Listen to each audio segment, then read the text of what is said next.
Assalamualaikum warahmatullahi wabarakatuh dan salam sejahtera bagi kita semua. Pagi Teknik, perkenalkan saya Faril Kapal 2017, anggota aktif IKMFTW 2017, di sini sebagai Ketua Komisi Finansial dan Pendanaan MPMFTW 2020 dan ditemani rekan saya. Pagi Teknik, kenalin lagi Tara Diva, Program Internasional 2018, anggota aktif IKMFTUI 2018, tahun ini diamanahkan sebagai Wakil Ketua 1 Komisi Finansial dan Pendanaan. Pagi Teknik, perkenalkan saya Irfan dari Teknik Kimia 2017, anggota aktif IKMFTUI 2017. Tahun ini diamanahkan sebagai Wakil Ketua 2 Komisi Finansial dan Pendanaan. Oke, di sini kami akan menyampaikan laporan pelaksanaan Confident MPMFTW 2020. Next. Di sini ada sedikit kata pengantar dari saya sebagai Ketua Komisi. Next. Di sini ada daftar isi yang akan kami sampaikan pada kesempatan kali ini. Next. Oke, ini adalah jajaran pimpinan serta anggota Komisi Finansial dan Pendanaan yang berjumlah 12 orang dari masing-masing departemen. Kurang lebih fungsi dari Komisi Finansial dan Pendanaan itu dua. Yang pertama, bertanggung jawab atas menganalisis dan mengevaluasi kondisi keuangan, serta sebagai penghubung antar mahasiswa dan lembaga mengenai pendistribusian anggaran dari Dekanat FTUI. Lalu, di sini kami dibantu oleh 5 staf. Next. Di sini ada deskripsi kerja kami. Next. Ini dari keputusan MPMFTUI, di sini kami menjabarkan lebih detail lagi dari kedua fungsi dari Confident. Bisa dibaca. Next. Selanjutnya dari di deskripsi kerja itu kami membagi lagi ke masing-masing pimpinan. Untuk saya sendiri itu bertanggung jawab atas kinerja internal, penjagaan internal, anggota dan pimpinan Komisi Finansial dan Pendanaan. Lalu berkoordinasi dengan BPH Kebendaraan terkait rapat koordinasi keuangan lembaga IKM FTUI. Selanjutnya, bertanggung jawab atas pembuatan secara konsep maupun teknis, serta penilaian dan evaluasi seluruh produk Komisi Finansial dan Pendanaan. Selanjutnya, ada mengkoordinasikan dalam penyelesaian sengketa terkait keuangan. Dan saya di sini bertanggung jawab atas sektor pengawasan proker besar, serta bertanggung jawab atas pengelolaan dana IKM. Next. Next. Oke, untuk deskripsi kerja untuk bagian saya sebagai Wakil Ketua Komisi 1, yaitu sebenarnya ada di sektor finansial yang isinya adalah ada cash flow, laporan keuangan, dan RKT internal, dan juga IP lembaga. Terus, next. Dan untuk di internal komisi sendiri, sama seperti Farel dan Irfan juga, saya bertanggung jawab terhadap penilaian kinerja penanaman kurikulum kaderisasi terhadap staf dan anggota, dan juga membantu para anggota untuk membuat prokom baik secara dari segi teknis maupun konsep, dan juga bertanggung jawab atas administrasi komisi. Selanjutnya, deskripsi kerja saya yaitu masih sama dengan Tara dan Faril. Yang membedakan adalah saya bertanggung jawab atas pengumpulan serta pemeriksaan dokumen mahasiswa untuk permohonan dana bantuan kepada dekanat. Kemudian saya juga bertanggung jawab atas menjalin hubungan baik dengan pihak KMAFI dan dekanat FTUI, serta merencanakan, menyusun, dan memastikan terbentuknya RKT eksternal 2021, dan juga saya bertanggung jawab atas timeline kerja Komisi Finansial dan Pendanaan. Sebagai anggota Confident, kami memiliki dua fungsi. Yang pertama adalah sebagai sahabat lembaga bagian keuangan untuk lembaga eksekutif, serta sebagai penanggung jawab produk Komisi Finansial dan Pendanaan. Next. Ini adalah evaluasi dari kondisi internal kami. Yang pertama, ada antar pimpinan dengan pimpinan lain, itu sudah sangat baik dari ke komisi kemahasiswaan, ke komisi kelembagaan, serta pimpinan umum yang bertanggung jawab atas Confident itu sudah baik dari segi komunikasi dan koordinasi. Serta antar pimpinan dalam komisi sudah sangat baik. Kita secara rutin berkoordinasi untuk memfollow up setiap progres dari masing-masing sektor serta produk komisi yang dijalankan. Untuk renstranya, tentunya komunikasi dan koordinasi ini masih bisa lebih ditingkatkan lagi dari segi intensitas, baik antar pimpinan dalam komisi maupun antar pimpinan lain. Next, untuk kondisi internal antar pimpinan, anggota, dan staf secara keseluruhan sudah sangat baik, tapi ada penurunan di triwulan 3, terutamanya untuk keikutsertaan dan keaktifan staf dibandingkan dengan triwulan sebelumnya karena kondisi PJJ ini. Dan untuk koordinasi pimpinan yang bertanggung jawab atas sektor masing-masing sudah sangat baik. Kita secara rutin selalu memfollow up terkait produk komisi masing-masing sektor. Untuk rencana strategisnya, ini kami menyarankan melibatkan staf lebih dalam menjalankan produk komisi secara keseluruhan, sehingga staf bisa mendapatkan added value lebih baik. Terus selanjutnya, membagi dan mengingatkan job desk di setiap awal bulan atau triwulan untuk staf pada saat rapat sektor atau komisi agar kinerja dan keterlibatan staf tetap terjaga terutama di masa PJJ ini.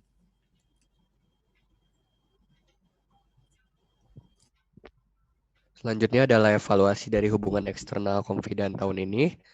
Yang pertama yaitu intensitas interaksi dengan stakeholder dirasa kurang dimulai dari dini dalam kepengurusan tahun ini dan cenderung lebih banyak saat triwulan 2 hingga triwulan 3. Di sini rencana strategis yang bisa dilaksanakan yaitu menjadi lebih proaktif dalam berkoordinasi dengan stakeholder dan menentukan sejak awal sistem kerjasama yang efektif. Kemudian evaluasi kedua yaitu terjadi beberapa kali miskomunikasi informasi dari KMAFI yang dijembatani Confident ke lembaga eksekutif IKMF TUI. Di sini renstranya adalah informasi yang didapat dari KMAFI perlu langsung disampaikan ke sahabat lembaga tanpa ditunda dan dipastikan dimengerti oleh lembaga eksekutifnya masing-masing. Kemudian terdapat evaluasi terkait tugas Confident sebagai sahabat lembaga keuangan. Di sini ditampilkan kembali list sahabat lembaga keuangan untuk tahun ini. Evaluasinya ada dua, yaitu yang pertama pengetahuan serta referensi untuk memberi feedback terkait untuk keuangan lembaga eksekutif belum maksimal. Dan yang kedua yaitu komunikasi antara beberapa sahabat lembaga keuangan dengan lembaga eksekutif belum searah. Renstra yang dapat dilakukan yaitu yang pertama, setiap sahabat lembaga keuangan perlu memahami lebih dalam perihal keuangan secara umum sebelum berjalannya kepengurusan sebagai bahan dasar memberi feedback. Kemudian yang kedua yaitu membuat guideline atau job desk sahabat lembaga secara lebih rinci untuk setiap prokomnya. Dan yang ketiga yaitu koordinasi dengan lembaga eksekutif sebelum berjalannya kepengurusan perlu dilakukan, utamanya perihal alur komunikasi yang diharapkan. Selanjutnya ada evaluasi terkait dana IKM. Karena pandemi COVID-19, jadi ada perubahan nominal pengeluaran dana IKM sehingga berdampak kepada perubahan iuran lembaga di triwulan 2. Karena kondisi pengeluaran proker yang didanai dan kondisi keuangan lembaga itu berubah. Terus yang sangat disayangkan itu adalah pemasukan berupa penjualan batch IKM itu tidak terlaksana karena kami mempertimbangkan distribusi dari batch IKM itu serta kondisi mahasiswa 2020 yang belum mendapatkan jaket kuning. Untuk rencana strategisnya, metode perhitungan nominal iuran lembaga ini lebih dikaji lagi di awal kepengurusan oleh MPM-nya guna menyesuaikan dengan kondisi dan inputan dari lembaga eksekutif. Dan kami berharap juga untuk batch IKM di tahun 2021 agar bisa dijual kepada mahasiswa 2020. Next. Ini adalah produk hukum yang Confident hasilkan. Ada sekitar 7 produk hukum yang bisa diakses linknya di IG MPM. Next. Oke, selanjutnya ada produk komisi finansial dan pendanaan. Jadi kami akan menjelaskan pencapaian pada setiap produk komisinya. Secara garis besar ada satu produk komisi yang sudah berhasil yaitu RKT internal, lalu ada 2 produk komisi yang masih belum dapat diukur karena masih berjalan sampai akhir kepengurusan triwulan 3B, dan juga ada 4 produk komisi yang tidak berhasil pada tahun ini. Next. Oke, mungkin untuk bagian saya akan membahas tentang produk komisi yang ada di sektor finansial, yaitu RKT internal, cash flow, LK, dan juga IP keuangan. Untuk RKT internal sendiri, ini prokomnya berjalan di awal kepengurusan, yaitu pada masa forming, di mana MPM di sini bertanggung jawab terbentuknya lembar perencanaan strategi keuangan lembaga atau RKT internal untuk 1 tahun kepengurusan. Next. Dari segi parameter sudah tercapai semuanya. Mungkin saya akan bahas ke bagian evaluasinya aja dan renstranya. Ini bisa dibaca oleh teman-teman sendiri. Oke, untuk keefektifan bentuk, sebenarnya Prokom ini udah memenuhi kewajiban MPM nomor 3 tentang rancangan anggaran lembaga eksekutif. Lalu rangkaian Prokom juga udah dilaksanakan dengan baik, baik dari sosialisasi timeline, format, dan pemaparan ketentuan lain perihal RKT internal baik ke anggota confident maupun ke lembaga eksekutif. Dan semua rangkaian terlaksana dengan baik juga. Hanya saja dengan format yang baru, lembaga eksekutif butuh penyesuaian dalam pengisiannya karena cukup beda dengan RKT tahun lalu. Lalu dari segi teknis pelaksanaannya sebenarnya udah baik, diawali dengan pemaparan tentang GWPKD poin keuangan yaitu B1 sampai B8 dan juga fiksasi format baru, terus mengadakan sosialisasi dan masa pengecekan serta revisi hingga mekanisme banding keuangan. Namun ada sedikit evaluasi yaitu sosialisasi RKT internal pada tahun ini tuh hanya diperuntukkan untuk bendahara umum sehingga BPH lainnya tidak bisa menghadiri tidak banyak yang menghadiri sosialisasi tersebut sehingga banyak yang masih bingung cara mengisinya. Untuk renstranya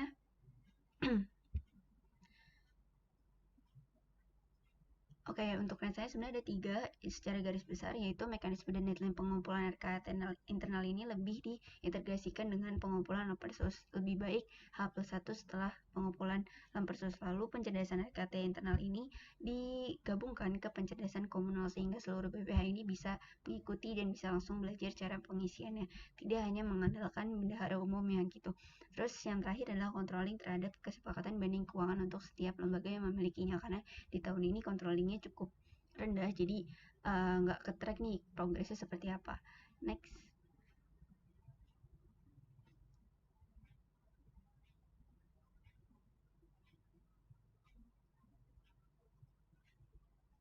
Oke, untuk cash flow sendiri, ini PJ-nya ada Jani dari Tekim 2018. Di sini sebenarnya Prokom yang mengatur terlaksananya pengelolaan anggaran dari lembaga eksekutif dalam bentuk cash flow dan kita MPM sebagai yang mengawasi dan mendampingi. Next.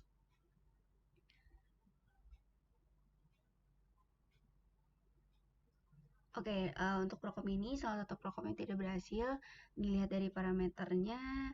Yang pertama ini perihal evaluasi cash flow. Ada beberapa kayak karena kondisinya lagi pandemi dan PJJ di mana tidak banyak lembaga yang mengeluarkan pengeluaran ataupun pemasukan sehingga cash flow-nya pun kosong sehingga lembaga eksekutif sehingga sahabat lembaga masing-masingnya tidak bisa memberi evaluasi cash flow.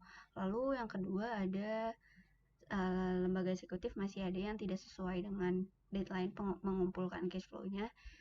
Tapi dari segi publikasi, dari Confident sendiri dan dari PJ sendiri sudah berusaha semaksimal mungkin untuk mengingatkan dan ngepost jarkoman dari H-5 sampai H-3 pengumpulan cash flow. Next. Lalu ini ada satu parameter yang belum bisa diukur karena prosesnya masih berlanjut sampai akhir kepengurusan. Next. Jadi secara umum untuk keefektifan bentuk sudah sesuai untuk peran MPM sebagai untuk mengawasi dan mendampingi pengelolaan keuangan lembaga. Namun dari evaluasi teknis pelaksanaannya terkadang lembaga eksekutif masih ada yang lupa mengumpulkan cash flow dan itu tidak sedikit. Ada beberapa lembaga yang cenderung fluktuatif pengumpulannya. Lalu sahabat lembaga juga melewati deadline untuk memberikan feedback dan akibat cash flow-nya kosong menjadi sulit juga untuk memberikan feedback perihal kondisi keuangannya karena cenderung sama atau stabil dari bulan ke bulan. Next. Dan untuk renstranya ini lebih dari ada beberapa hal untuk preventif juga. Jadi melakukan pencerdasan mengenai hal-hal seputar cash flow dan memberikan evaluasi cash flow langsung pada rakor keuangan setiap bulannya. Lalu mempersiapkan format di awal bulan Februari karena Prokom ini salah satu Prokom yang berjalannya langsung di bulan Februari. Lalu mengingatkan sahabat lembaga untuk memberikan eval cash flow. Next. Selanjutnya ada laporan keuangan. Di sini PJ-nya ada Prakas dari Sipil 2018. Ini mirip dengan cash flow sebenarnya, namun ini perihal laporan keuangan. Next. Ini juga salah satu program yang tidak tercapai, yaitu dari segi parameternya. Yang pertama, formatnya belum terbentuk sesuai target, lalu laporan keuangan yang lembaga eksekutif juga tidak 100% tepat waktu. Next. Terus dari segi sahabat lembaga juga tidak semua sahabat lembaga memberikan feedback H+3, ada yang telat sehingga parameternya juga gagal. Dan dari segi pengarsipan tidak diterasipkan pada H+4, namun melebihi itu. Next. Dan perihal publikasi ini parameter sudah tercapai karena laporan keuangan sudah dipublikasi di IG MPM. Next.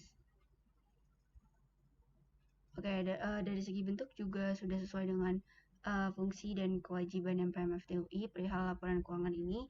Dan mungkin dari segi pelaksanaannya lebih memperhatikan timeline yang sudah ditentukan dan memberikan pencerdasan juga, lebih menyusun lagi timeline-nya pada setiap triwulannya agar tidak telat seperti tahun ini, dan memberikan pencerdasan perihal laporan keuangan melalui rakor keuangan. Next. Terus rencana strategisnya ada 5 secara garis umum. Yang pertama, memperbaiki format, lalu membuat pengaturan timeline yang sesuai dengan cash flow dan IP agar tidak bentrok. Lalu dari segi format feedbacknya juga bisa dikembangkan. Terus pencerdasan sahabat lembaga, dan juga follow up tentang pengumpulan laporan keuangan terhadap setiap lembaganya agar tepat waktu dan sesuai ketentuan laporan keuangan. Next. Ini program terakhir di sektor finansial, yaitu IP keuangan.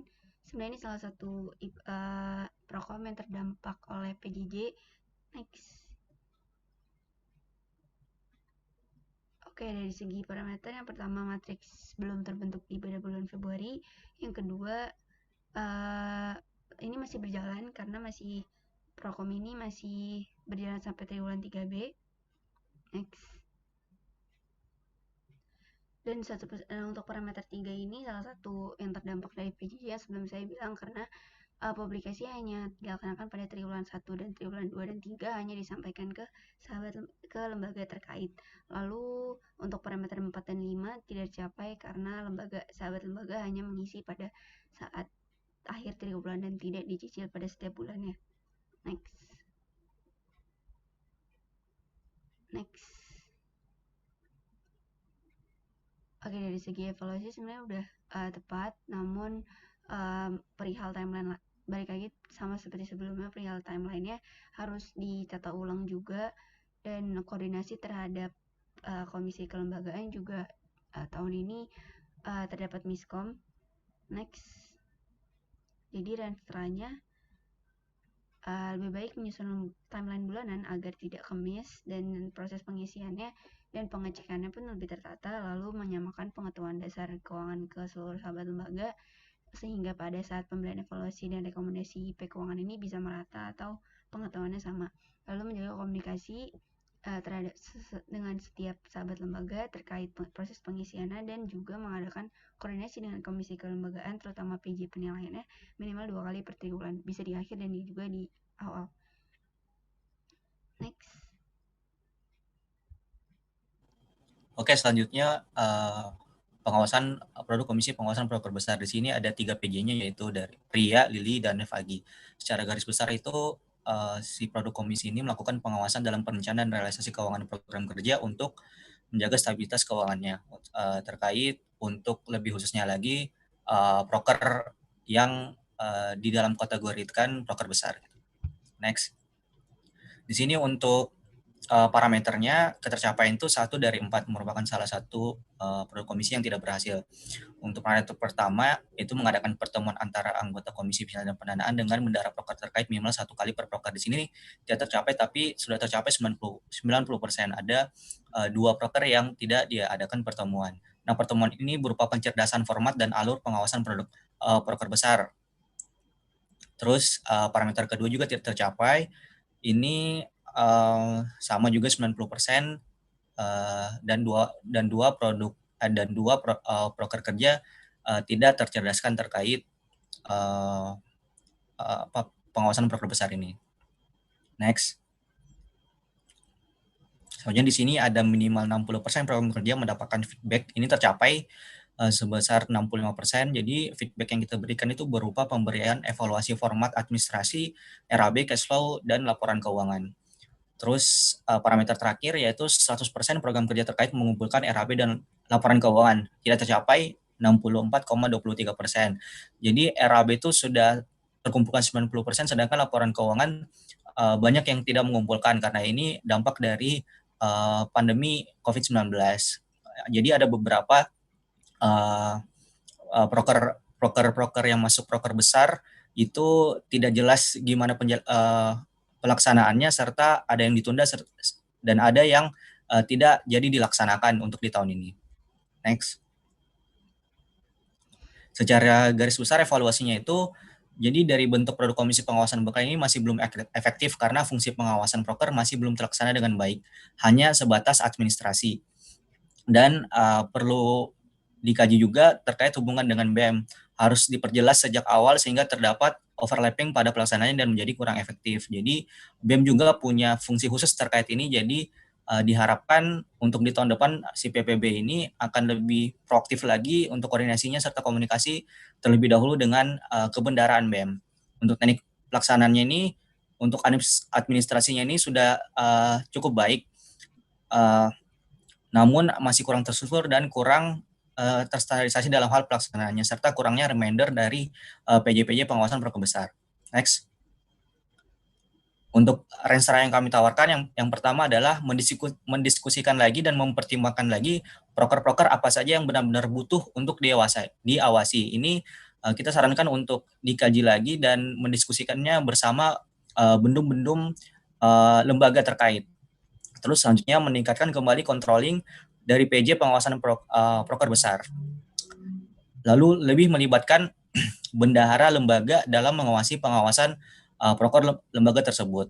Selanjutnya mengintegrasikan pengawasan proker dengan prokom lain karena kurang lebih pelaksanaannya persis sama seperti cash flow, LK, serta pendanaan. Selanjutnya anggota komisi sebagai konsultan jika ada masalah dalam keuangan proker maupun lembaga. Lalu yang menjadi evaluasi terbesar bagi kami adalah pengawasan proker besar itu belum ada status hukum dari si produk komisi itu. Jadi diharapkan adanya dibuat status hukum dari produk komisi ini sehingga menjadi dasar bagi MPM maupun bagi lembaga untuk melaksanakan pengawasan proker besar. Next. Selanjutnya adalah sektor pendanaan, yaitu PJ-nya ada 3, Reva sebagai penanggung jawab timeline pendanaan, dan Adam serta Irbi sebagai penanggung jawab hard copy, LPG, serta proposal. Tujuan dari pendanaan dekanat ini yaitu memastikan dana dekanat tercairkan kepada setiap kegiatan yang telah dialokasikan. Gambaran pelaksanaannya seperti yang bisa dibaca. Kemudian di sini status dari Prokom ini adalah belum tercapai, di mana parameter yang pertama yaitu terarsipkannya 80% dari total dokumen pendanaan di G-Drive. Itu posisinya sekarang tercapai, sudah terarsipkan sekitar 85% dan masih dalam proses pengarsipan lagi.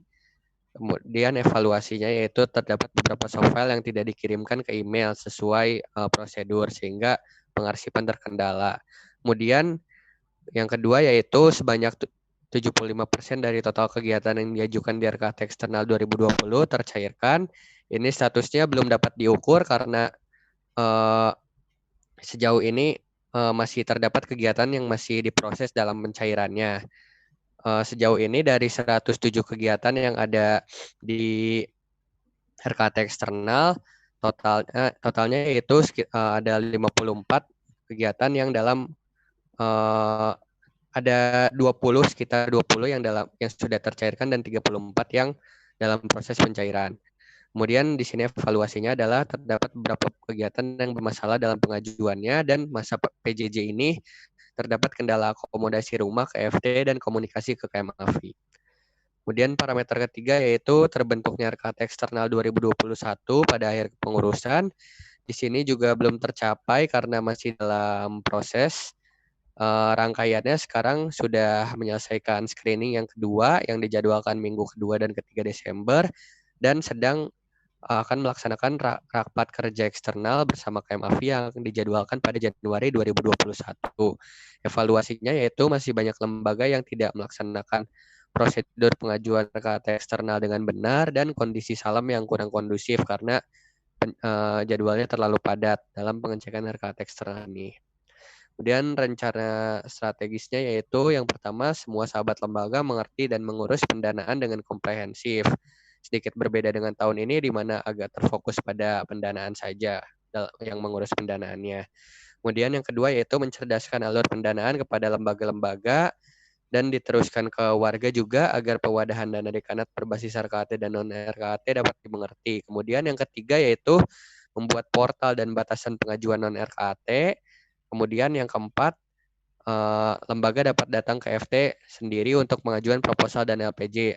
Akan tetapi dalam catatan ini disetujui oleh KMAFI karena prokom yang satu ini sangat terkait dengan stakeholder KMAFI.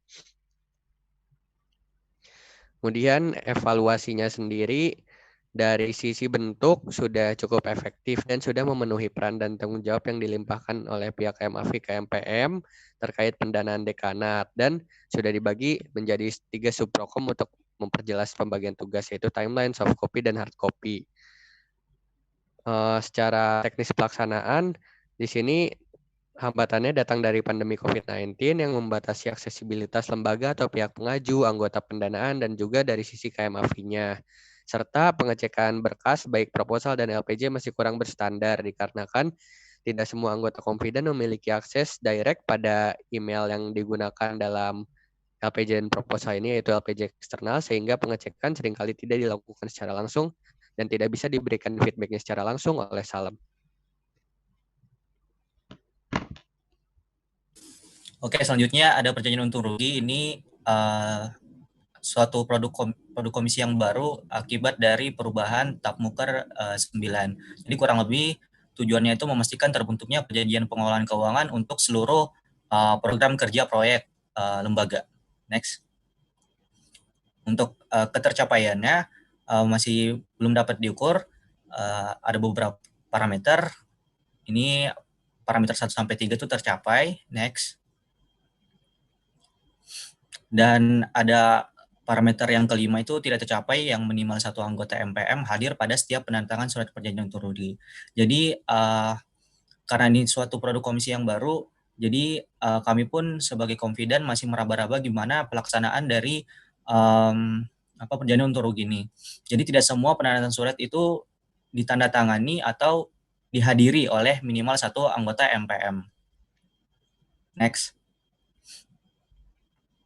Terus selanjutnya 100% program proyek lembaga eksekutif telah menandatangani surat perjanjian untung rugi juga tidak tercapai. Jadi tidak semua program kerja proyek itu menandatangani surat perjanjian untung rugi.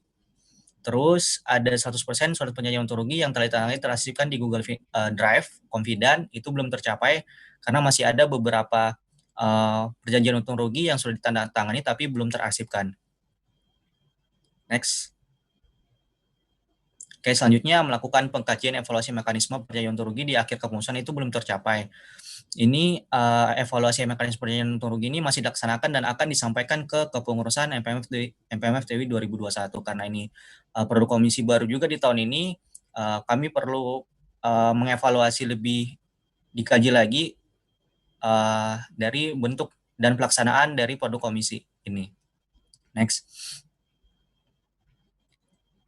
Secara garis besar untuk keefektifan bentuknya ini sudah sesuai dan tepat sasaran dalam menjalankan tugas dan tanggung jawab Komisi Finansial dan Pendanaan, di mana melalui Prokom ini MPM berperan untuk mengawasi, mengatur alur dan menjaga keterlaksanaan perjanjian untung rugi yang dilakukan oleh lembaga eksekutif dengan kepanjangan program kerja proyek yang dimilikinya. Jadi setelah kita berdiskusi dengan para bendung lembaga juga, banyak bendung lembaga merasa terbantu terkait adanya perjanjian untung rugi ini. Untuk teknis pelaksananya itu masih belum stabil untuk di tahun ini karena mengingat baru pertama kali berjalan sehingga ada beberapa hal yang terjadi di luar prediksi. Dan serta kurangnya reminder secara berkala dari PJ Prokom ke seluruh anggota komisi mengakibatkan proses penandatanganan surat perjanjian pun mundur dari data yang telah ditentukan. Serta ketegasan dari PJ-nya itu perihal proses penandatanganan dari awal sampai akhir juga perlu ditingkatkan. Untuk next, untuk renstra kami ke depannya itu teknik pelaksanaannya perlu diperjelas dari awal kepengurusan ini agar bisa disampaikan di awal kepengurusan kepada benum lembaga juga terkait teknis pelaksanaannya. Terus selanjutnya perlu adanya update dan reminder pelaksanaan penandatanganan surat perjanjian untung rugi ini oleh PJ Prokom kepada setiap sahabat lembaga keuangan minimal 1 kali setiap bulannya, di mana sangat banyak jumlah dari program kerja proyek sehingga butuh follow up setiap 1 kali setiap bulannya. Terus untuk mekanisme perjanjian untung rugi untuk kondisi offline dan online perlu disiapkan lagi dari awal kepengurusan dan dicerdaskan ke lembaga eksekutif. Dan yang terakhir, agar diadakan pencerdasan khusus mengenai dasar dan esensi dari perjanjian untung rugi ke lembaga eksekutif. Jadi memang untuk perjanjian untung rugi ini masih kurang teradil lah, ibaratnya pencerdasannya masih kurang terbagi untuk ke seluruh lembaga eksekutif. Jadi perlu pencerdasan khusus dari sahabat lembaganya mengenai dasar dan esensi ini. Next.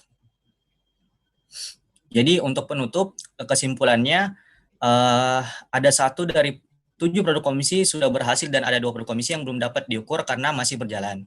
Untuk di masa pandemi ini seperti tahun 2020 ini perlunya inovasi dan adaptasi dalam menjalani komunikasi ke internal komisi maupun dengan eksternal lembaga eksekutif KMFI dan dekanat.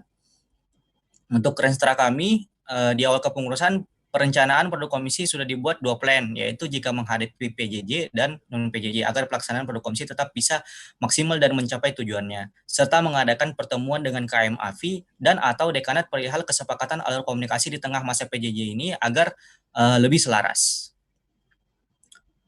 Next. Oke, mungkin itu sekian dari Komisi Fisik dan Pendanaan, kurang dan lebihnya mohon dimaafkan. Kami berharap segala evaluasi, saran, serta masukan agar disampaikan ke grand closing Pemira IKM FTUI nanti pada tanggal 27 Desember 2020. Kurang dan lebihnya mohon dimaafkan. Akhir kata, Assalamualaikum warahmatullahi wabarakatuh. Terima kasih semuanya yang udah nonton sampai akhir. Terima kasih banyak. Yes, selesai. Berapa menit?